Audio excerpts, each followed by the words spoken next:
Hey, good morning. My name is Mark. I'm excited to be the one that gets to launch this series. You know, it's something that we come back to each year, some of these big picture kind of main things that we want to make sure that we focus on. And for me, I'm really glad that we do that because these are the things that you don't want to miss. Like, you may miss some things here and there, but we want to make sure that the main things, right, we get those things. And the one that I get to start with this morning is that, God wants us to love Him with everything that we are. And it's really kind of the place that it starts. I mean, that's what He says is the greatest of the commandments. A few weeks ago, my family got to make a little trip down to the ocean, and it's kind of a last-minute trip, and we pulled it together. And I don't know if anybody else is like this. I've talked to some dads, and they've said some things like this, so I get the idea that we're all kind of close to the same boat. But these trips, like one dad said, man, I got back, and now I get to rest. Like I get to rest now that vacation is over. Because something happens that it just takes a lot more than you ever thought that it would take. And no matter how hard we try, it's always like 2 a.m. the night before we leave. And it usually is some of our most epic fights, between Terry and I. And we've had a pretty good summer, and we start trying to put this thing together, and there's just a lot going on. I mean, all the things you got to pack for 6 people, all the things you got to think out ahead of. She's asking whether she's going to go buy sunscreen. I'm like, do we really need it? I mean, is that a need or a want? That's a fight. When we go out and we start getting ready to get in the car, now that's my space, right? Like, I pack us. She puts it in the bags or gets it all ready, but I'm going to Tetris this thing into the car. And when she comes out and she's like, no, you should go this way. Man, do you want to just light me on fire right here? Because that's how you do it. And then you get in the car, and then it's like, how many of these princesses can sing the same songs over and over and over? And then bathroom. And it's like you go, and then you get in the car, and then you're like, just around the corner. Hey, Daddy, I got to go. But you just went. It's like it just never stops. And in the middle of it all, you get there, and then the beach, oh, that sounds fun. And then you got to carry all this junk down to the beach, and you got to carry it back up 3 flights of stairs back out every day, Why do you do it? I ask myself this question in the middle of this game. What's going on? Well, there is a deeper motivation. And if you take away the deeper motivation, then I probably wouldn't. But there is something going on, and that's I love my family. I want to be with them. I want to do things together, and it's worth the sacrifice because they are the priority. But if you forget that, what's driving it all, then it can be maddening. I mean, I spent an hour and a half in a line to get a chocolate angel donut because my girl wanted it. I don't even eat donuts. Now, I did find a way to get an omelet while I was there, but that's another story.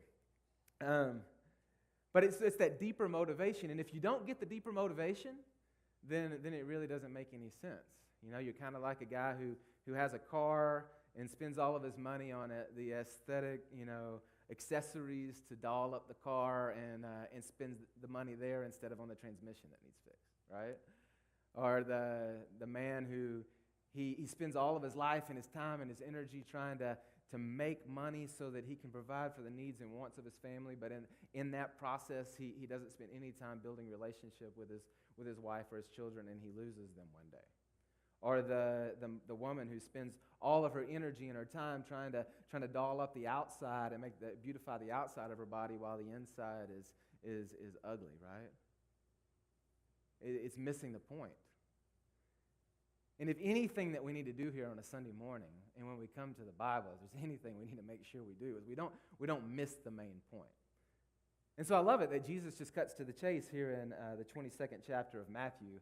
And it's a question. He's just responding to these questions from the Pharisees and the Sadducees, which are these two kind of religious leaders that they didn't really like one another. And the Sadducees have been throwing questions at him, and the Pharisees have. And Jesus has just shown himself to be this master kind of debater and responder to these questions, which is just cool to me. I'm not that guy. I really have always wanted to be that guy, but I just confess I'm not. Like, Somebody mouths off something, and I'm like, I want to come back. And then like 2 hours later, I'm like, oh, that's what I should have said. Next time, the time never comes back again. But if it comes back again, I got my line, I've wanted to be that guy that's quick on my feet. And so I really love it when I read Jesus and his response. They're trying to catch him off guard. They're trying to get him in a corner. They throw him some question, and he fires a question back. What do you think about that? They throw this other thing at him, and he's like, well, hey, yeah, boom, It just feels like he just needs to drop the mic after each one.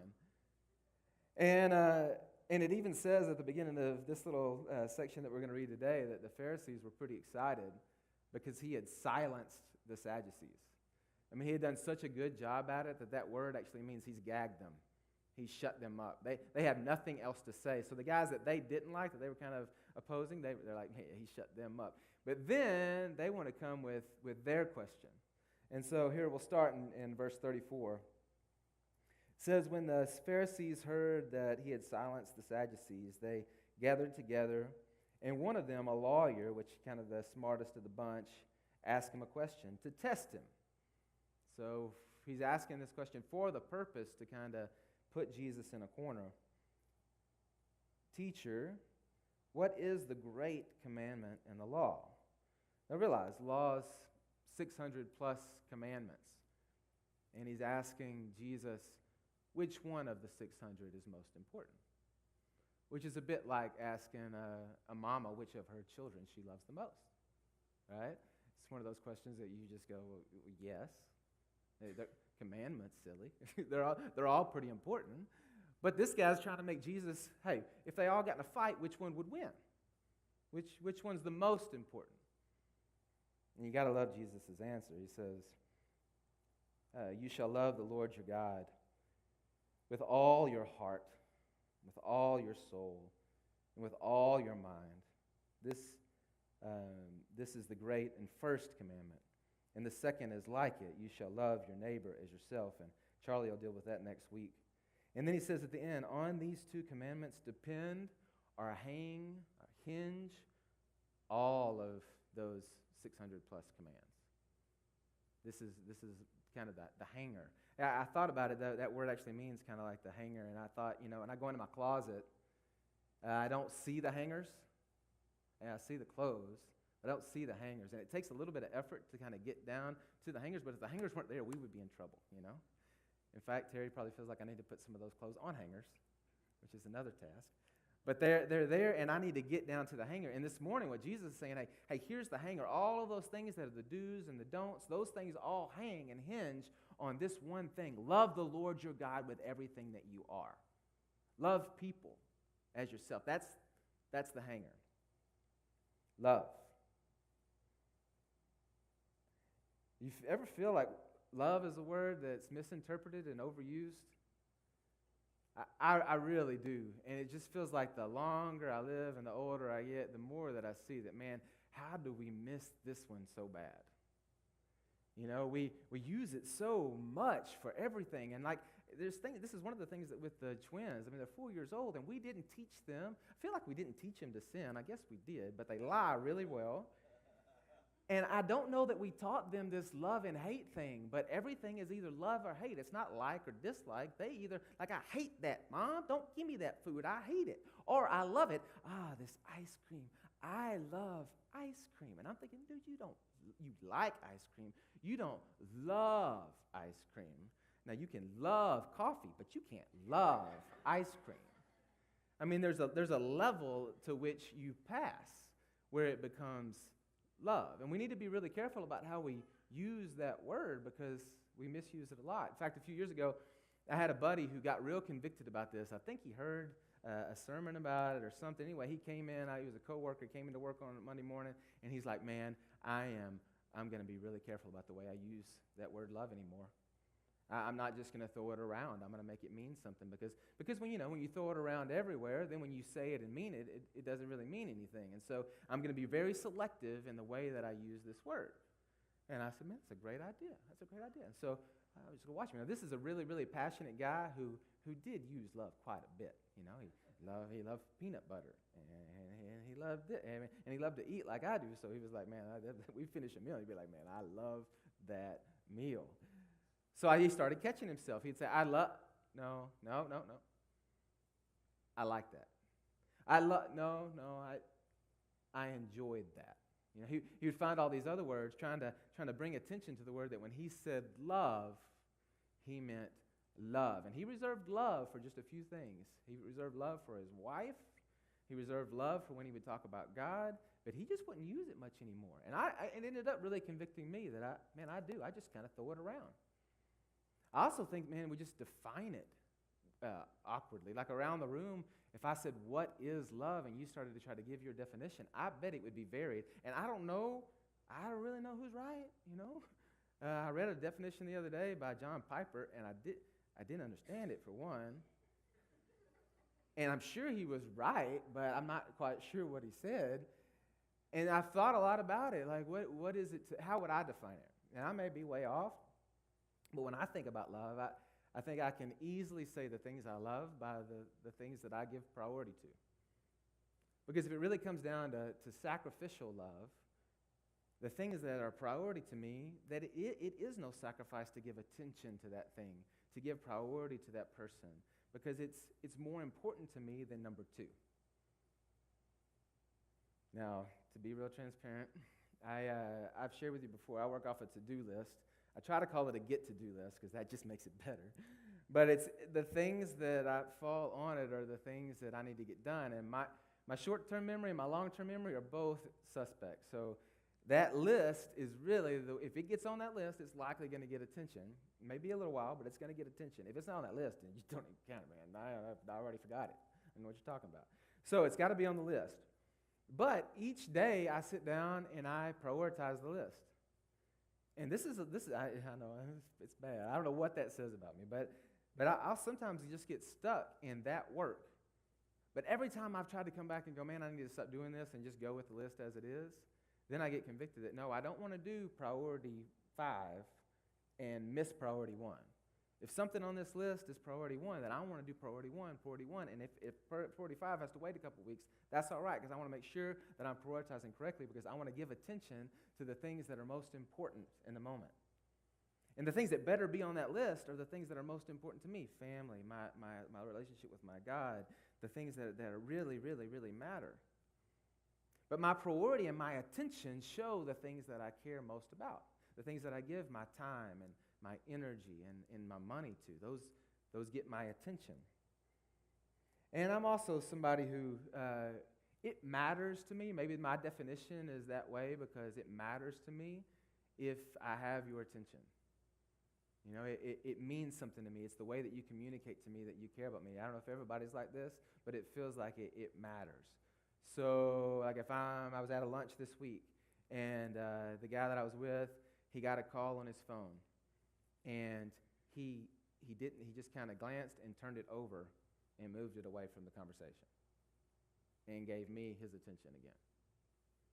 Now that communicated to me, hey, I'm the most important thing right now. Now I've been at the table with folks before who, you know, that they were so distracted that I was like, man, why did we even come today?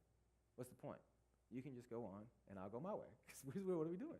I'm not the priority, and you know, I want to make sure that you know I'm the priority. So I'm going to try to give you my eyes at least. And that's happened a few different times. Man, the worst time, when Terry and I, when our family was getting ready to move overseas, we went to this training camp kind of thing for 2 months. It was up in Virginia out on this farm. And most of it was all-day training. And most of it was not really that applicable. It was somebody coming to talk about something that was happening in some other country other than the one that we were going to, and it was just like, all right, whatever. But one day, this guy came in from the country that we were going to, and everybody was talking about how incredible of a communicator he was and all this history and understanding that he had, and he'd been a pastor for several years before he moved over there, and I found out he was going to be in the city. He lived in the city that we were going to be in. Oh, man, this is the day. So I got my notes, and I'm there, and I'm like, man, all right, here we go. Come on, I'm listening. Oh, man, that's good. Oh, man. And then he showed some pictures of his apartment, and I saw that right beside it was our apartment because I had already been there and knew where we were going. I was like, man, this guy's going to be my neighbor. And then as he shared about the things that they were doing, I'm like, man, we're going to be on the same team because we're doing the same thing that we're doing. this is going to be my brother. I mean, we're family. This is great. I got to hang out with this guy. So, and I'm not normally that way. Like the rest of the deal, I'm like, whatever. Everybody's trying to get autographs with people. I'm like, whatever. But this guy, I'm like, man, I got to talk to him. So it's over. I go up and I'm saying, man, hey, can we get some time together? I mean, I'm going to be your neighbor. I'm going to be on your team. I mean, I'm just a few months. I mean, I'm going to be living next door to you. He's like, yeah, whatever. Okay, yeah. And he was putting his things together. And as he was walking, he said, you want to grab lunch with me? Yeah, lunch. Yeah, that'd be great. So I go back to my desk and I get the stuff and I start following, but he's already out the door. So then I run out the door and he's out in his car, engine's running, it's already in gear. I like jump in and before I even get the door shut, he pulls off. How he takes this little rental car from 0 to 60 in 2.3, I have no idea. And he goes down this dirt road and he drifts right up into the parking spot right beside the cafeteria and he bails out. And like, I'm chasing him, and he runs in the door, and I get inside the door, and there's like 250 people at this thing. It's and I realized he was trying to beat the crowd to the lunch line. And he was gone in the crowd of people. I couldn't find him. I didn't see the dude again until we were in our city, and he was my neighbor. Well, that's a great start to a relationship. I wanted to love everybody else on my street except that dude. He'd walk out of his door, and I'd be like, what's up? Yeah, you remember me?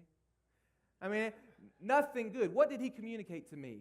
You don't matter. You're not a priority to me. You don't have my attention. I could care less. And so guess what he got from me? The exact same thing. Now, on the other hand, there was another family in that city that we got there, and they would drop everything to care for us. If we even started to kind of whisper that there might be some kind of prayer, they would be praying. I met somebody the other day who met them, and when he met them, they were talking about how they were still praying for us. Now, that couple, that's different.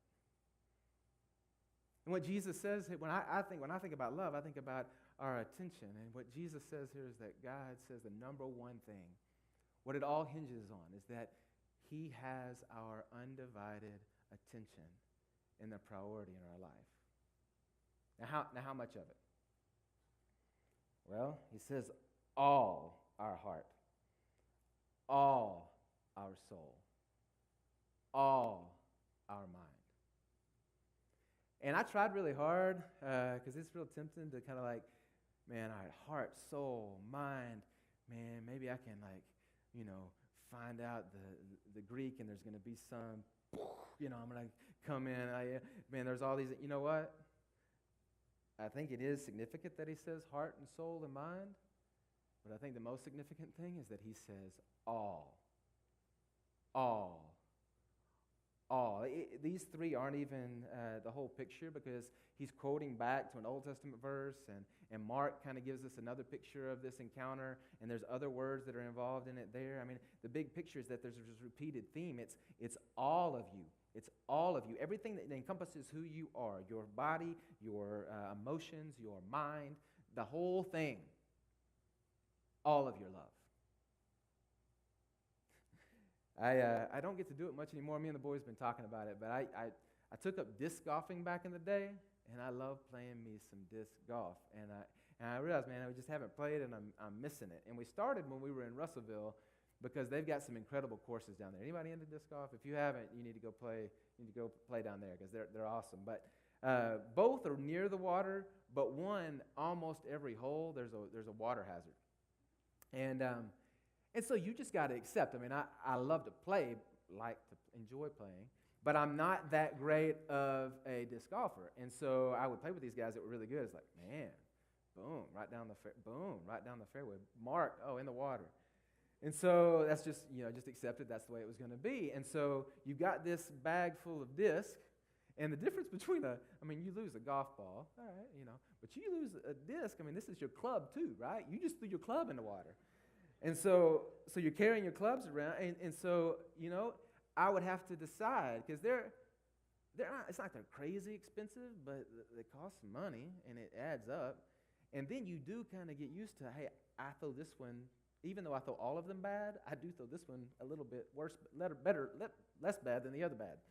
And so then you walk up to the water side, and you're playing in the winter, so a lot of times it is really cold, and you kind of walk up to the water side, and you're like, all right, man, it's right there. You get the stick out, and you kind of lean in, man. Have you ever done this when something goes in the water, and try to get the current to, start coming this way? I think it works. But anyway, you try to do these things to try to get that thing back.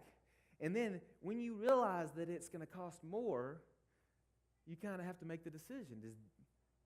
How valuable is that disc to me? And there are some that it was ankle deep, and I'm like, man, forget it. I didn't even walk over to the water side to see how deep it went. And there's some that are way out there in the middle in the lake. You're like, oh, that one's gone. But then sometimes you can see it right there. Not sure quite how deep it got. You go ankle deep. Took my shoes off. Go, man, got a little bit further. I got to go knee deep. It's kind of cold. But I'm still, I got my shorts on. It hasn't cost me anything yet. But then when you got to go waist deep, now I'm going to be wet. I'm going to get the car there's probably going to be mad at me. There's some cost here. I'm going to walk around with wet shorts the rest of the day. It's not good. But then sometimes, man, you look at it and it's deep enough that you're just going to have to dive in, And you got to ask the question, is that worth it to me? Is it worth it to me to get soaked? Is it worth it to me to be totally wet and to give it all? Or is it not? And I think this commandment is, hey, listen, the greatest commandment is that you dive in head first. Because he's worth it. He means that much to you. He's that high of a priority that it's not even a sacrifice to put your feet over your head and go in. That's what Jesus says. All.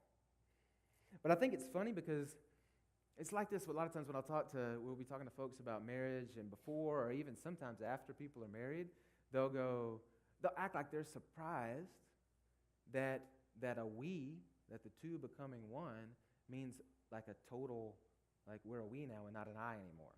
Have you ever talked to somebody like, well, I thought we'd get married, but I would still do, I still have this, Because that's me. That's not a, and then it's like, oh, you mean that marriage is us actually becoming one and not being individuals anymore. It's like, boom, I didn't know that was part of the deal. You talk about that sometimes with people in their relationship with Christ. It's like, he wants all of me, not just the parts I want to give up. He wants it all. There is some significance, though, I think, to this your heart, your soul, and your mind, that there are ways that we love Him with our bodies and physically. There's these ways emotionally that we connect with Him. There's ways that with our mind that we study His Word and we give thought to it. And it's not just something that we sing about, but it engages our mind, it engages our body in service. And just like we've got different personalities and we've got different love languages, the way that we love God, there's across this room folks who naturally, man, I love Him with my service. It's what I do. I love God, and I'll show it to you. This is what I do. I serve. But they have a really hard time engaging Him with their mind or loving Him with their emotions, Or there's the person who's very emotional, and they can connect with Him in that way, but they really don't have the time to love somebody in His name, because they're too caught up in loving Him with their heart, and they really don't care that much about studying His Word because they feel like they talk to Him directly, so they don't really need His revelation to them, And then there's the people who are so heady, man, they'll dive deep into this, but man, you can't touch their heart with a 10-foot pole, and they don't care anything about service. You know what I'm saying? And each one of us kind of has a strength in one of those areas, and I think part of the challenge here is, hey, which one is your weakness? And man, focus on trying to love Him more with your head if you don't. Or try to love Him more with your heart. I tried to do triathlons a few years ago, and I was horrible at it, mainly because I almost drowned every time I swam, and I couldn't ride the bike to save my life. So I spent all of my time training in what? Well, I wanted to train in the run because that was easy. But I needed to learn how to swim and to bike. Heart, soul, and mind. You got to find that place that you're weak and spend time there. And so just kind of the last thought, the question that's kind of hit me this week. If Jesus says that this is the greatest commandment, why does He say this one? And what does that tell us about the character and the nature of our God? You know, because if you ask me what's the most important thing, I could give you an answer, and it would tell you a whole lot about who I am and how I'm geared and what I think is important. And so when asked, the response of our Jesus is that you love me with everything that you are. I think that says a whole lot about what matters to him and how much he loves us. That the thing that he would desire more than anything, not need, want, is our attention and our priority. You know, from the time I was in my first Little League baseball game, one of the things my parents did that I never have been able to understand is that they were at everything. They were at every game. Dad was at practice half the time. All the way through, no matter what silly sport I was doing, they were always there. All the way up into college where, I was football at this little Division II school, and we would play out in the middle of nowhere where nobody wanted to be there, including us, like two people in the stands, right? But sure enough, man, my folks were there. When Terry came along, she was there with them. And I never knew, because I always had it, how much that meant to me until this one game. It was down in Monticello. And this first quarter, pregame, they weren't there. I was worried about them a bit, but more it was just, man, my people aren't here. And I knew I wanted them there, you know. Came out for the kickoff, they weren't there. I started to get a little bit worried, and I was like, man, something's missing right now. First quarter, they throw a pass over on my side, and I jump up as high as I get my fingertips on it, and I fall to the ground, get tackled, the skies fall on top of me. And then when they get up, I look down like, I got the ball. I can't believe this just happened, man, because I can't catch nothing, and I got the ball. And I was excited about the interception, but you know what? As soon as I popped up, you know what I did? I looked to the stands. Are the people who love me, are they here in this moment when this thing happened? Because if they're not, then why does it matter? And it's amazing to me that the thing that God wants, that he would desire, the all-knowing, all-powerful God, that he's such a God of love, that the thing that he would desire is that his sons and daughters, that their eyes would be firmly planted on him. That's the thing that blows me away. And it should do something inside of us that our only response is to give him that. And so if y'all are cool with it, I'd like to just kind of lead us into this time of worship, asking that he would do that in us. Y'all cool with that? Father, I'm asking you that would be true. I say this morning that I love you, and I know that my understanding of it is horribly incomplete, and that my activity of it, that my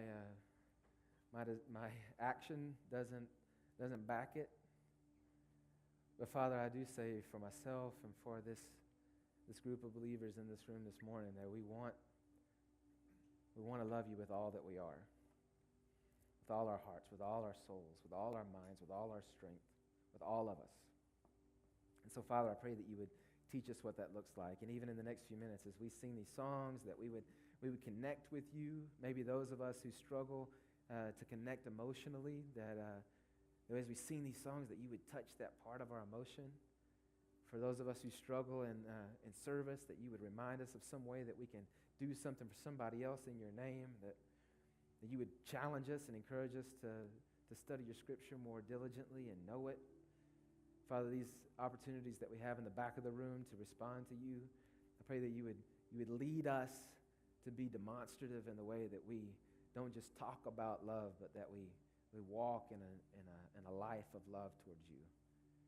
Father, I thank you that you left no doubt about what the most important thing was. So, Father, please give us the courage to respond. Amen.